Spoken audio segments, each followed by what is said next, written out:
What's up, everybody? We're here for another break room session. We got a man who doesn't need any introduction. We got Josh Luber from Fanatics. Josh, what's going down, man? How are you, man? I'm doing good. Nice to finally meet you. Nice to finally meet you. Nice to be here after a long couple days for us, but it's good to be here. Yeah. What's the most memorable part about Arizona for you since you've been here? Well, Not the Chinese food, right? About Arizona is I was fortunate to be here on Friday night for the Transcendent Bowman party. Nice. And I did get to see the 52 Topps Mantle 10 and the 51 Bowman Mantle 10. I mean, there must have been $100 million worth of cards on that table. I mean, the Wagner looked fake, right? To like see a Wagner 8 centered so perfectly and so white. I mean, it was pretty extraordinary to see those cards. So that's out of the Diamondbacks collection. It's the right? It's the owner of the Diamondbacks. Yeah.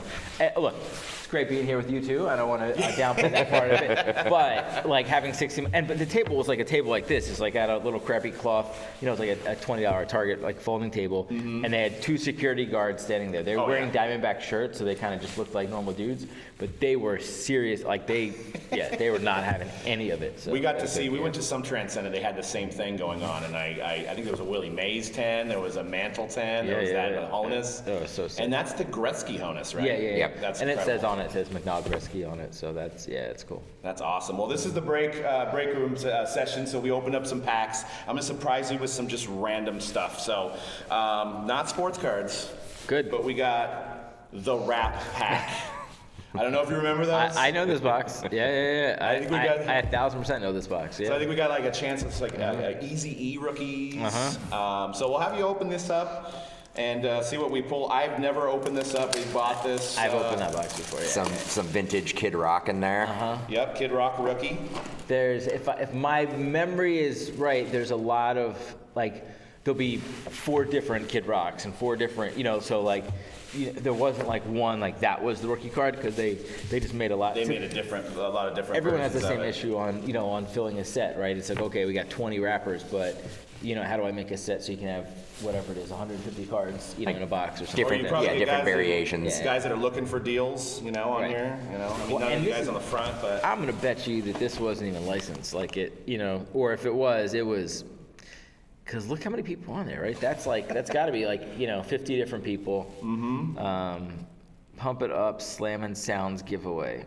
Do you think we can qualify for that still? Or? Well, entry request must be received by July 17th, 1992. Oh, so, a little bit over. But I mean, people do like to argue about expiry redemption. So I'm sure whatever company made this will definitely honor whatever we pull out. Yeah, we'll track them down. Get a replacement. No, I'm sure you got this box for a reason, but as I think I'm a huge supporter and believer in non-sport cards. Yep.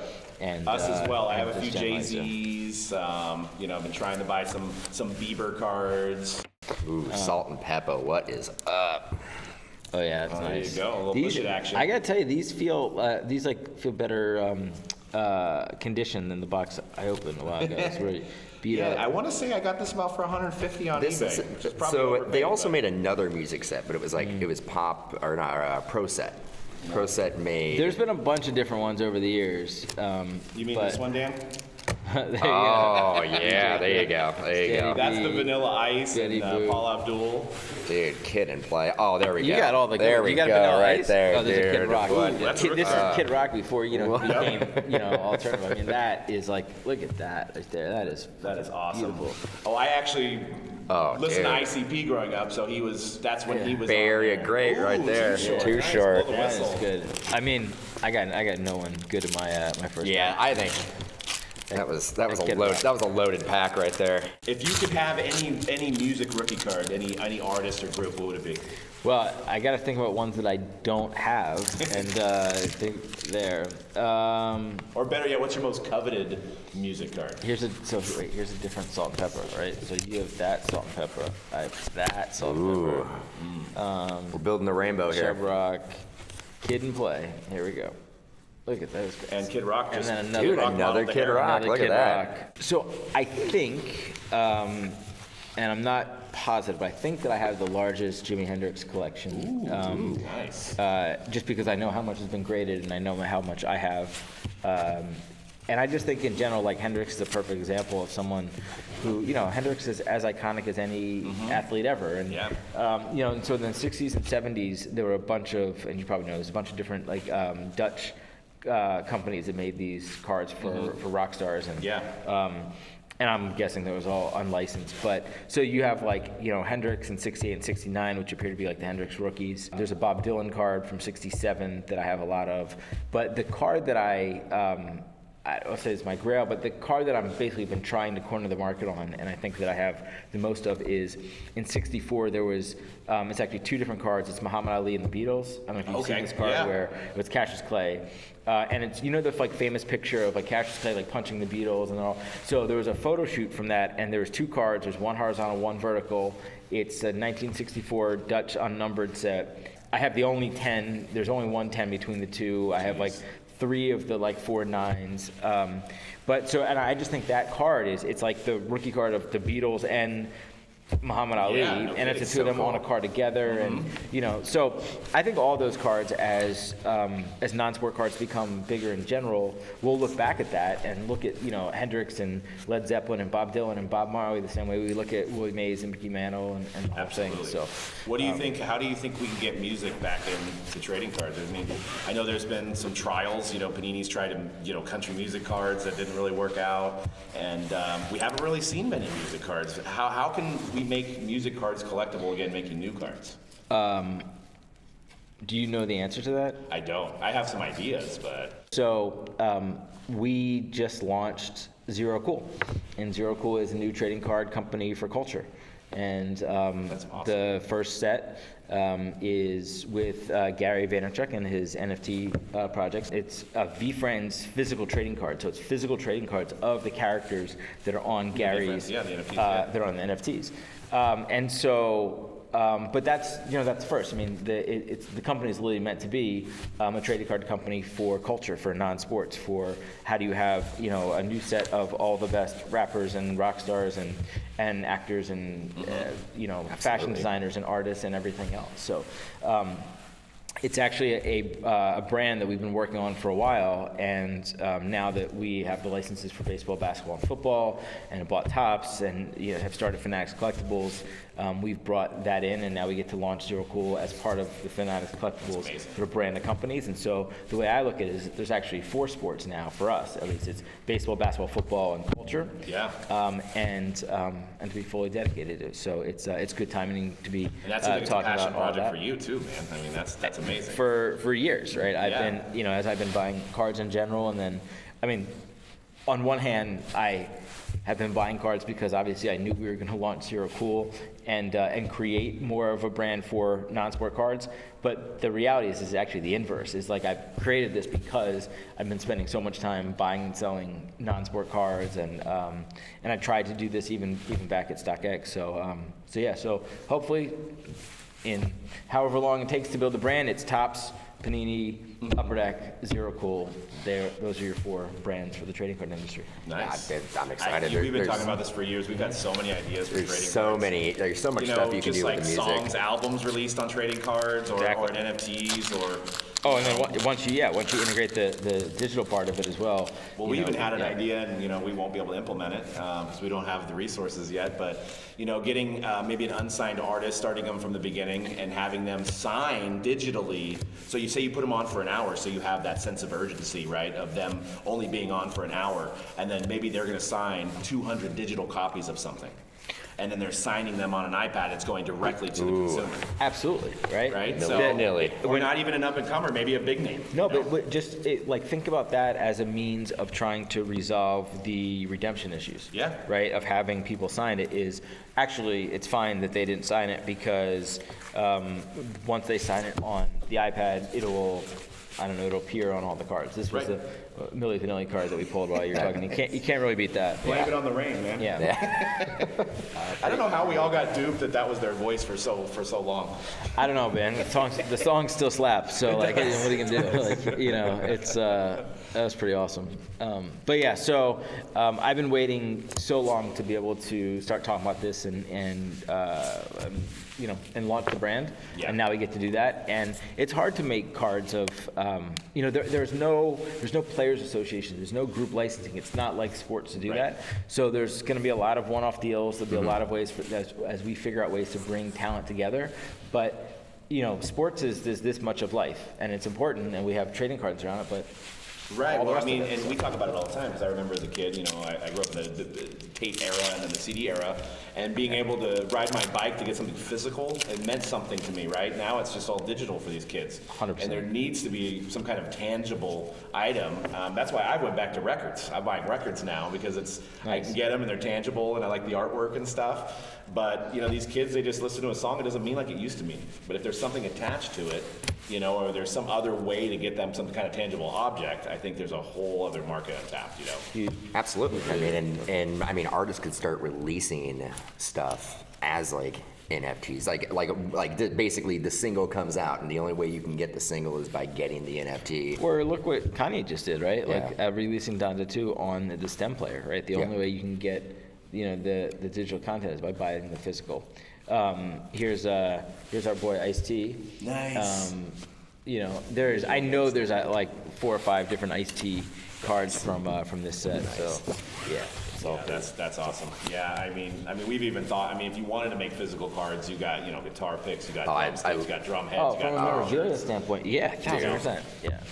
Well, and then cut autos, obviously. Kurt Cobain cut auto, Jimi Hendrix cut auto, Tupac. Jim Morrison, Tupac. And his estate still does license deals, right? Is it like there's still merchandise you can buy, and we haven't started to make a Tupac set yet, but like that's a possibility. In the demographic as collectors, it fits right in now, right? Yep. So Absolutely. And that's another thing you guys were, I know with Mitchell and Ness, right? That kind of goes along with all the nostalgia, right? I actually only buy Mitchell and Ness if I'm going to a game. I'm buying Joe Montana, Roger Craig, or something, because it's my childhood, right? Yeah. So it all kind of, when I saw that move being made, I saw it was genius because it goes along with everything else, I do have, I think this was the thing that kind of started it all, right? Oh wow. So I have one left. I haven't hit a Tatis yet.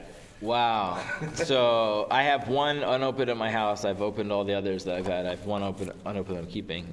So those watching at home, that's the 2019 Bowman Chrome X, the kind of thing that started off StockX and Topps, and I thought you guys were very original on how you guys decided to sell it. I think that was a very innovative way. This is literally the basically the start of all of this from me working with Topps, and it was it was the Topps team. It was David and Clay who were down to do this, and this became the jumping off point for me creating other products, trying to get into the trading card industry, trying to add cards to StockX.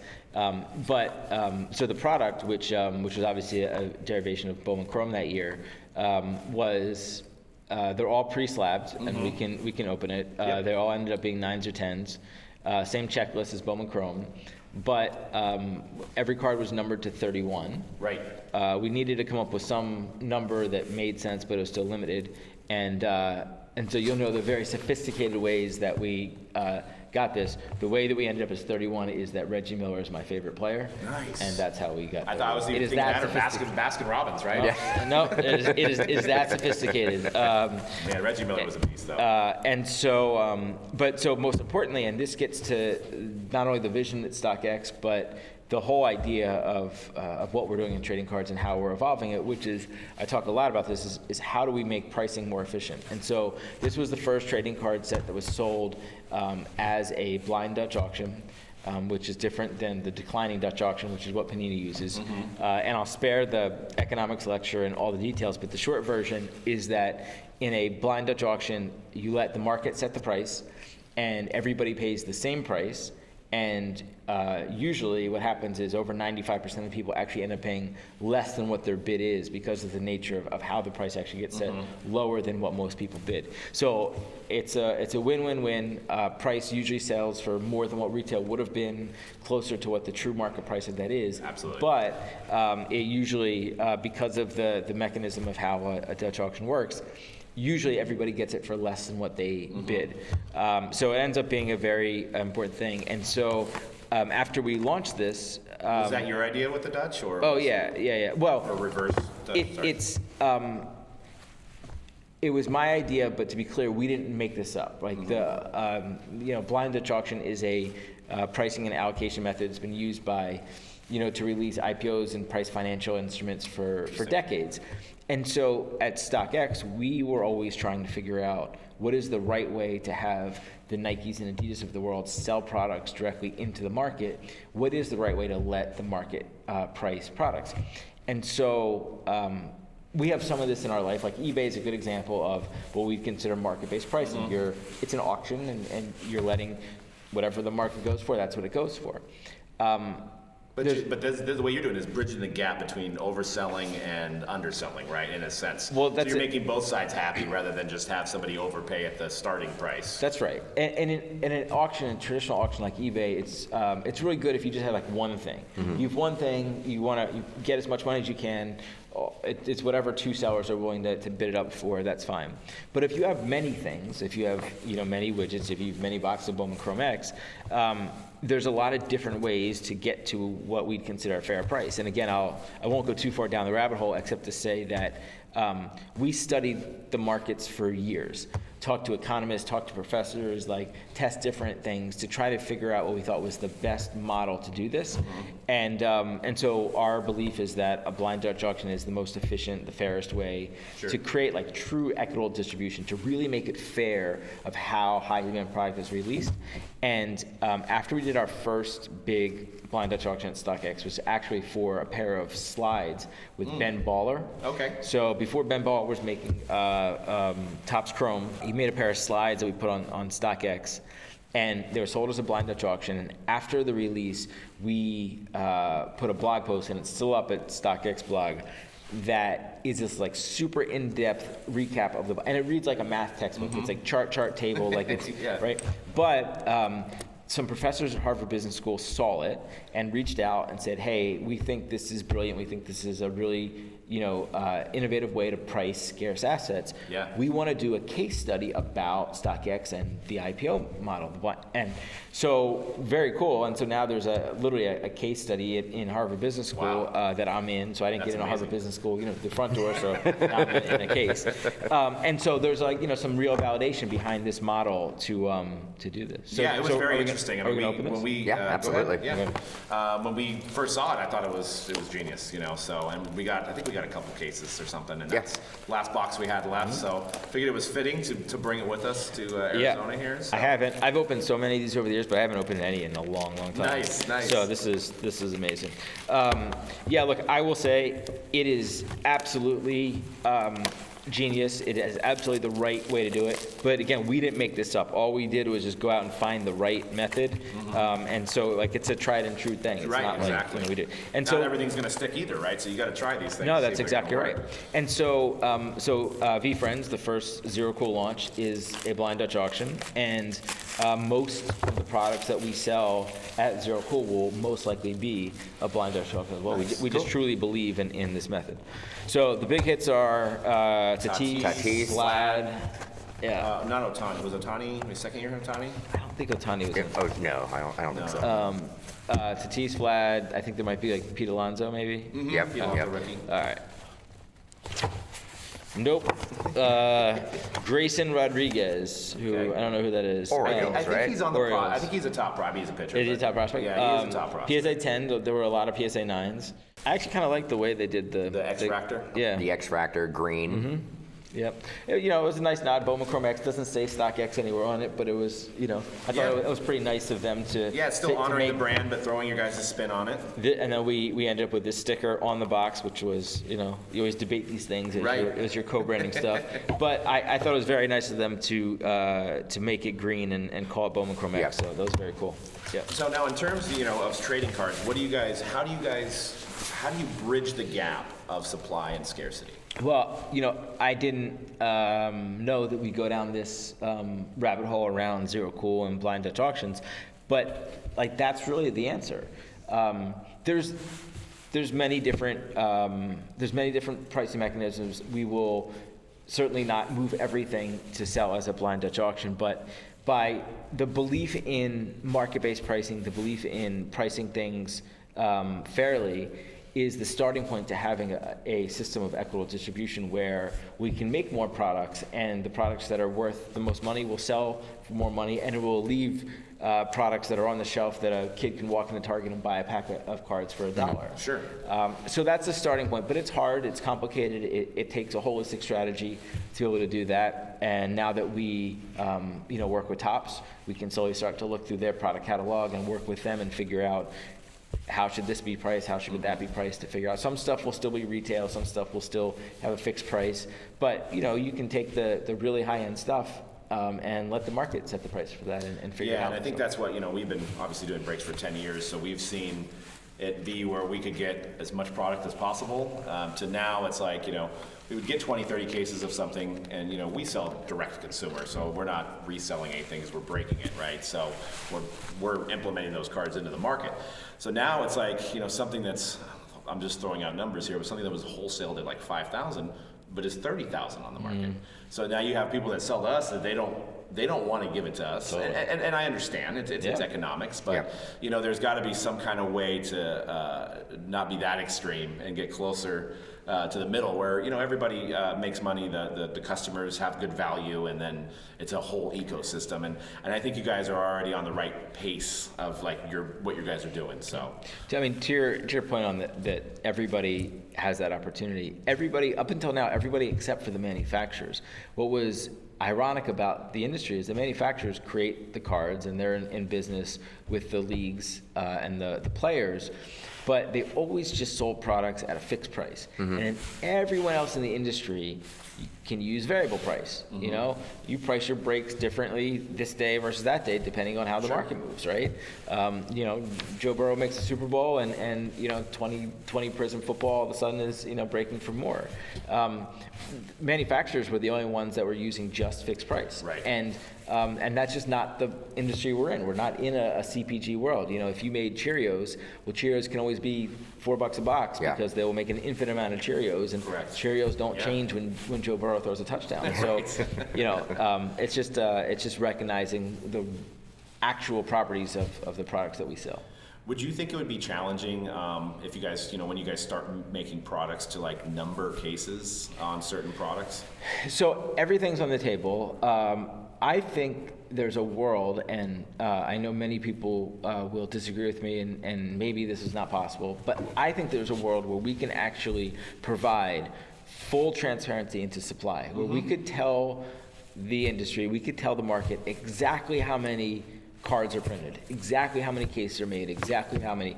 And in the beginning, there will be sticker shock, and and prices might drop because of the shock of it, because I'm sure there's way more cards produced than people realize. But I do think as a market, as an industry, they are the wisdom of the crowds is smart enough to deal with those numbers. Sure. And I just think transparency just helps everyone. So 100%. numbering cases is a starting point. Like the full solution is full And transparency. maybe not on everywhere. everything. I mean, you don't need to, the stuff that's retail, you don't need to know about, like, your higher end stuff, Well, right? maybe not, right? You might, maybe it doesn't matter, but I just think that just good things come from transparency. Oh yeah, and that's a good point. And I heard on your guys' panel today, I think it was today, you were talking about Series 1, and out of the gate, everybody in our industry was like, how much Series 1 did they make? They made too much of it. Well, look at the demand. Yeah, it's crazy. I think you said it, you didn't make enough.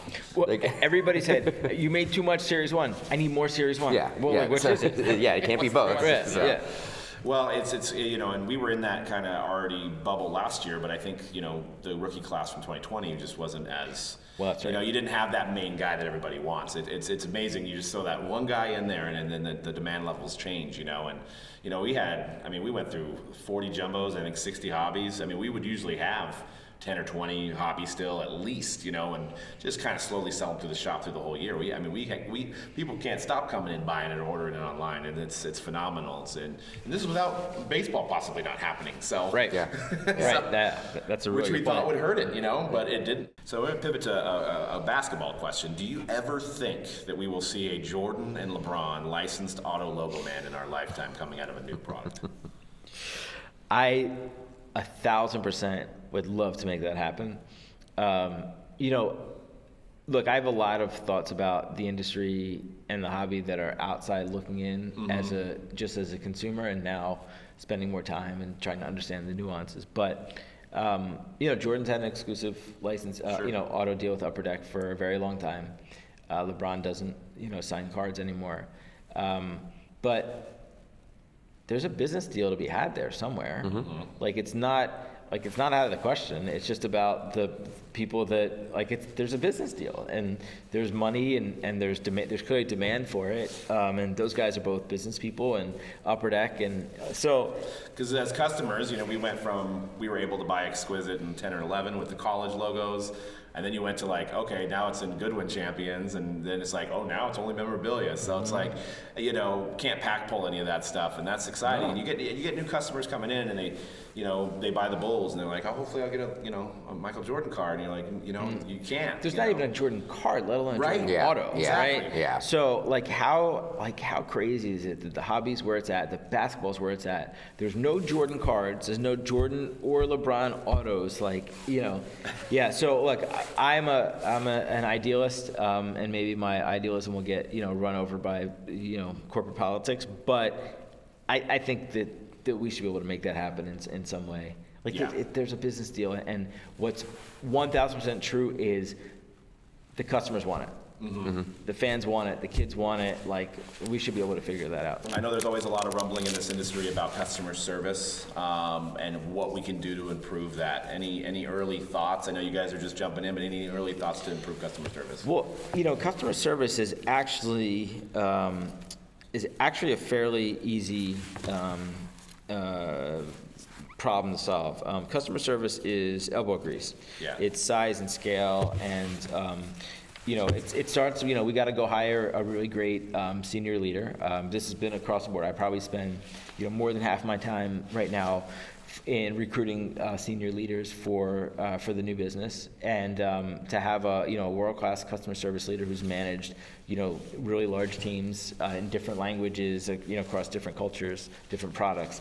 But then, you know, it really is elbow grease in terms of, okay, there's this many people, so there's this many, you know, customer service, you know, complaints, there's this many emails, this many calls, so you need this many people. Like, it is not it's something that just takes time to build. Yeah, there's so much volume compared to the amount of people you could possibly have, right? That's right. And, you know, when the industry grows really fast, when business grows really fast, customer service is one of those areas that will get left behind, because you can't hire and train people as fast as the business grows when that happens. Right. And so it's a good thing. We're all happy that the business is growing, and these are some of the growing pains. And so you work through that, and you deal with it. And we have it obviously on a smaller scale, but, you know, we do 200 breaks a week, so we get emails. So I think the biggest thing for any customer service manager is to have thick skin, because there's, you know, and I'm sure you see it with your businesses, is that just there's some people that you can try to please, and it's just some that are unreasonable for what they want, and you can try your best and just be nice, and don't let it affect you, because